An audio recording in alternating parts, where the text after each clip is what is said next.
اعوذ باللہ من الشیطان الرجیم بسم اللہ الرحمن الرحیم۔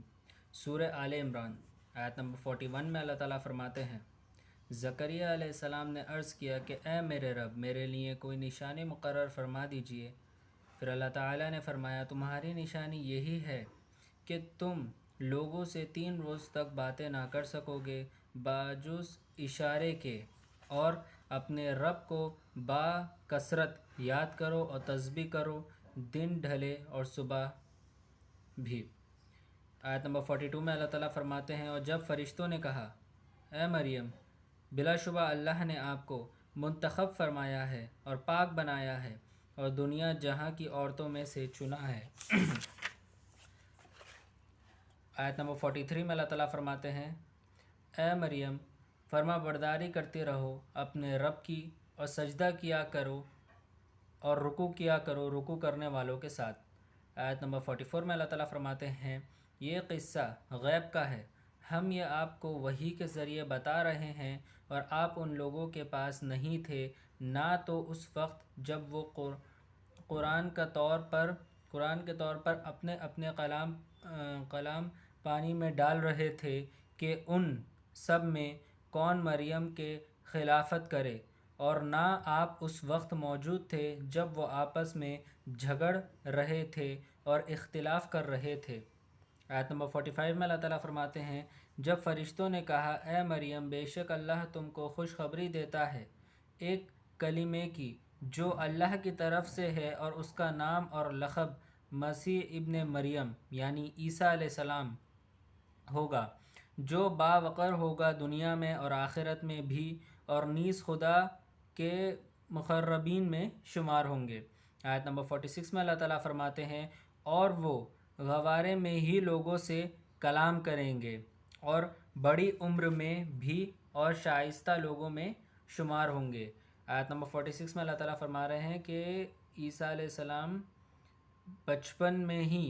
بچپن سے ہی لوگوں سے کلام کریں گے اور بڑے عمر ہو کے بھی اور شائستہ لوگوں میں شمار ہوں گے۔ آیت نمبر 47 میں اللہ تعالیٰ فرماتے ہیں، حضرت مریم علیہ السلام بولیں، اے میرے رب، مجھے بتا کہ کس طرح میرا بچہ ہوگا جب کہ مجھ کو تو کسی بشر نے ہاتھ بھی نہیں لگایا۔ اللہ نے فرمایا، ویسے ہی بنا مرد کے ہوگا۔ اللہ جو چاہے پیدا فرماتا ہے، جب وہ کسی چیز کو پورا کرنا چاہتا ہے تو ان کو کہہ دیتا ہے کہ ہو جا، تو وہ چیز ہو جاتی ہے۔ آیت نمبر 48 میں اللہ تعالیٰ فرماتے ہیں، اور اللہ ان کو عیسیٰ علیہ السلام کو آسمانی کتابیں، حکمت کی باتیں، خصوصاً توراۃ اور انجیل سب سکھا دیں گے۔ آیت نمبر 49 میں اللہ تعالیٰ فرماتے ہیں، اور ان کو اپنا رسول بنا کر تمام بنی اسرائیل کی طرف بھیجے گا کہ میں تم لوگوں کے پاس اپنی نبوت پر کافی دلیل لے کر تمہارے رب کی طرف سے آیا ہوں۔ میں مٹی سے ایک پرندے کی شکل بناتا ہوں، پھر میں اس میں پھونک مار دیتا ہوں، پھر وہ اللہ کے حکم سے جاندار پرندہ بن جائے گا، اور میں مادرزاد اندھے کو یعنی پیدائشی اندھے کو اچھا کر دیتا ہوں، اور اللہ کے حکم سے مردوں کو زندہ کر دیتا ہوں، جو اپنے گھروں میں تم کھا کر آتے ہو۔ میں وہ چیز بھی بتا دیتا ہوں جو تم گھر پر اپنے کھا کر آتے ہو اور گھر پر رکھ کے آتے ہو۔ ان میں میری نبوت کی کافی دلیل ہے تم لوگوں کے لیے، اگر یقین کرو اور ایمان لاؤ۔ آیت نمبر 50 میں اللہ تعالیٰ فرماتے ہیں، اور میں اس کتاب توریت کی بھی تصدیق کرتا ہوں جو مجھ سے پہلے تھی، اور اس لیے میں آیا ہوں کہ جو چیزیں تم پر حرام کر دی گئی تھیں وہ حلال کر دوں، اور تمہارے رب کی طرف سے میں تمہارے پاس دلیل نبوت لے کر آیا ہوں، تم لوگ اللہ سے ڈرو اور میرا کہنا مانو۔ آیت نمبر 51 میں اللہ تعالیٰ فرماتے ہیں، بے شک اللہ میرا رب ہے اور تم سب کو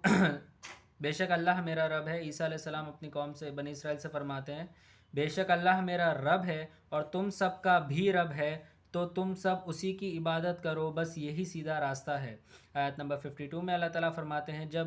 عیسیٰ علیہ السلام نے محسوس کیا کہ ان میں سے کچھ نے انکار کر رکھا ہے، تو آپ نے فرمایا کہ کون ایسا آدمی ہے جو میری مدد بن جائے صرف اللہ کے لیے؟ تو ساتھیوں نے کہا، ہم ہیں اللہ کے دین کے مددگار، ہم اللہ ہی پر ایمان لائے اور آپ گواہ رہیں، آپ گواہ رہیں ہمارے کہ ہم فرما بردار ہیں۔ آیت نمبر 53 میں اللہ تعالیٰ فرماتے ہیں اے ہمارے رب، ہم ایمان لائے ان احکامات پر جو آپ نے نازل فرمائی اور پیروی کی رسول کی جو ہمیں ان کے ساتھ لکھ دیجئے جو تصدیق کرتے ہیں۔ آیت نمبر 54 میں اللہ تعالیٰ فرماتے ہیں اور ان لوگوں نے خفیہ تدبیریں یعنی پلاننگ کی اور اللہ نے بھی خفیہ تدبیر یعنی پلاننگ کی اور اللہ سب سے اچھی پلاننگ کرنے والا ہے۔ آیت نمبر 55 میں اللہ تعالیٰ فرماتے ہیں جب اللہ نے کہا اے عیسیٰ تم کچھ غم نہ کرو، بے شک میں تم کو اپنے وقت پر وفات دوں گا، اس وقت میں تم کو اپنی طرف اٹھائے لیتا ہوں اور تم کو لوگوں سے پاک کرنے والا ہوں جو منکر یعنی انکار کرنے والے ہیں اور جو تمہارے کہنا ماننے والے ہیں، میں قیامت تک ان کو غالب رکھنے والا ہوں ان لوگوں پر جو تمہارے منکر ہیں، پھر تم سب کی واپسی میری تمہارے درمیان فیصلہ کر دوں گا ان امور میں جن میں تم باہم اختلاف کرتے تھے۔ آیت نمبر 56 میں اللہ تعالیٰ فرماتے ہیں پس جو اختلاف کرنے والوں میں کافر تھے سو ان کو سخت سزا دوں گا دنیا میں بھی اور آخرت میں بھی، اور ان کا کوئی مددگار نہ ہوگا۔ آیت نمبر 57 میں اللہ تعالیٰ فرماتے ہیں اور جو مومن تھے اور انہوں نے نیک کام کیے تھے تو سو ان کو ان کے ایمان اور نیک کاموں کے سبب دیں گے، اور اللہ ظلم کرنے والوں کے ساتھ محبت نہیں رکھتے۔ آیت نمبر 58 میں اللہ تعالیٰ فرماتے ہیں اے نبی مکرم محمد صلی اللہ علیہ وآلہ وسلم، یہ ہم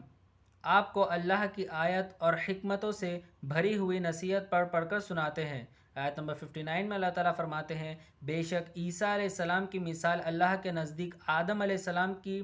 مثال سے ملتی جلتی ہے۔ اللہ تعالیٰ نے آدم علیہ السلام کا قالب پہلے مٹی سے بنایا، پھر فرمایا کہ انسان ہو جا تو وہ انسان ہو گئے۔ آیت نمبر 60 میں اللہ تعالیٰ فرماتے ہیں یہ بات تمہارے رب کی طرف سے حق ہے تو تم ہرگز شک کرنے والوں میں نہ ہونا۔ صدق اللہ العظیم و صدق مولانا رسولہ الکریم۔